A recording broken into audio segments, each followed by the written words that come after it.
તેની સામે વિજ્ઞાન જાથાને સખ્ત વાંધો અને વિરોધ છે. તો મિત્રો, બાગેશ્વર ધામના ધીરેન્દ્ર કૃષ્ણ શાસ્ત્રી ફરી એકવાર વિવાદમાં ફસાયા છે. રાજકોટમાં યોજાયેલા તેમના દિવ્ય દરબાર બાદના કેટલાક ચોંકાવનારા દ્રશ્યો અત્યારે સોશિયલ મીડિયા પર વાયરલ થઈ રહ્યા છે. સોશિયલ મીડિયા પર આ કાર્યક્રમમાં જાહેરમાં અંધશ્રદ્ધાને પ્રોત્સાહન અપાતું હોવાના ગંભીર આક્ષેપો અત્યારે ધીરેન્દ્ર કૃષ્ણ શાસ્ત્રી ઉપર થઈ રહ્યા છે.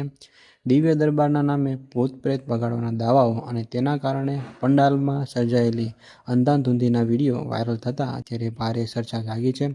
તો બીજી તરફ વિજ્ઞાન જાથાના સ્થાપક જયંત પંડ્યાએ પણ અત્યારે ધીરેન્દ્ર કૃષ્ણ શાસ્ત્રી વિરુદ્ધ ફરિયાદ કરવાની તૈયારી બતાવી છે.